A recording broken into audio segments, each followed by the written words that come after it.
There's another way to organize your subtools, and it's going to use live Boolean functionality. Live Boolean is something we're not going to get into for a while, but we can use this functionality a little bit earlier than that. I'm going to go into your lightbox under, let's go into Tool, double click the demo soldier, and then we'll go ahead and drag that on our canvas, go into edit mode here. If we open up the subtool, you see we have 11 of these subtools here. And right under here where it says list all, and the shortcut for list all is the N key, right underneath that you have the auto collapse section.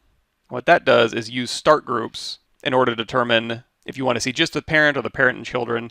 So let's talk about that. So a start group is this little down arrow right here, this little bent down arrow. If I touch that on, these are used for live Boolean organization, so you can tell it like, okay, I want to subtract this and then add this and then start and make a new start group and then do a whole nother Boolean operation based on this. But you can also use it for subtool organization because there is an auto collapse feature. So everywhere where we put a start group, so we'll go ahead and scroll down, we'll put in 3 start groups. So we'll do a start group for the goggles, backpack, and demo soldier. So if I hit auto collapse, you're going to see there's a little 3 next to the start group for demo soldier, but you don't see his subtools. You do see all 8 of the backpacks here, and we forgot to turn on goggles. There we go. So now we have goggles here. We have backpack, which has 4, and then demo soldier, which has 3. Again, if you turn off this start group for goggles, that'll just go into the backpack start group. Now backpack has 8, demo soldier has 3. If we click on the demo soldier, we'll see all 3 of the demo soldier subtools, and then the 8 subtools under backpack are going to be collapsed. If we go into backpack and go, you know what, goggles start group, now we have 4 in goggles, 4 in backpack, 3 in demo soldier. If I want to hide all of my backpack subtools, all I got to do is click that eyeball, and that turns off the backpack as well as the 3 nested subtools. Same thing with the goggles here. So you can, if we turn off all these start groups, you can try and determine like, okay, you know what, the demo soldier, I just want to be in its own start group. And then all of his upper body gear, like his shirt, I'll make a start group. And then I'm going to alt tap his backpack here. I'm going to move this underneath his shirt. His vest here. Move underneath his backpack, his shoulder guard here, underneath his vest, and it looks like this thing's already pretty much organized. About his backpack. Yep, okay, so we got all this. So these are all my upper body subtools here. So let's, starting with his belt here, let's go ahead and make that a new start group. Oh, and actually, you know what, for his upper body, let's take his wrist guards here, his wristbands, and we'll move those into his shirt start group. So I'm going to go up, up, up, and now that I'm above the belt, that opens up this shirt start group. And then I'll go back to the belt here.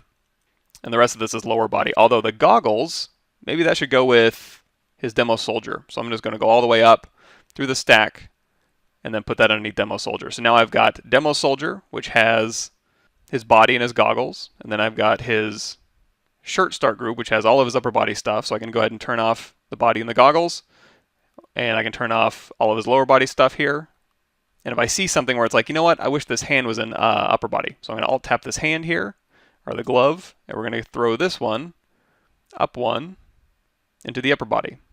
Also, if you want, you can use Null Objects. So you might notice if I take this here and I go to Save As, I save it to my desktop as test, what it's going to do is my very first subtool, which is my demo soldier body, it renames it test. Well, if you don't want that, what I tend to do is I'll append, or in this case, let's just insert Polymesh 3D here. I'm going to hold down Shift and move it up. This could be any shape. It doesn't really need to be a star.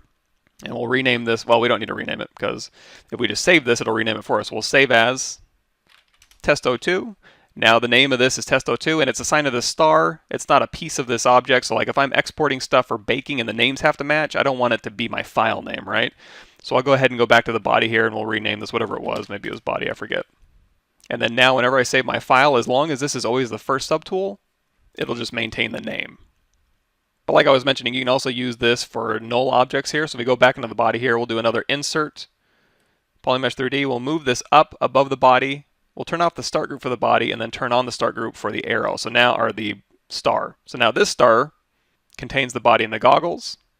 So we'll call this one body main. You can even color this if you want to color code it. So we'll go to color, fill object. Then we'll go down here to shirt. We'll insert another polymesh here. Or if you wanted to, you can just duplicate this star off and then move it down. But we'll go ahead and just move this up one. We'll make this a start group. And then we'll turn off the start group for the shirt. And this star we'll call upper body, and we'll give it a different color.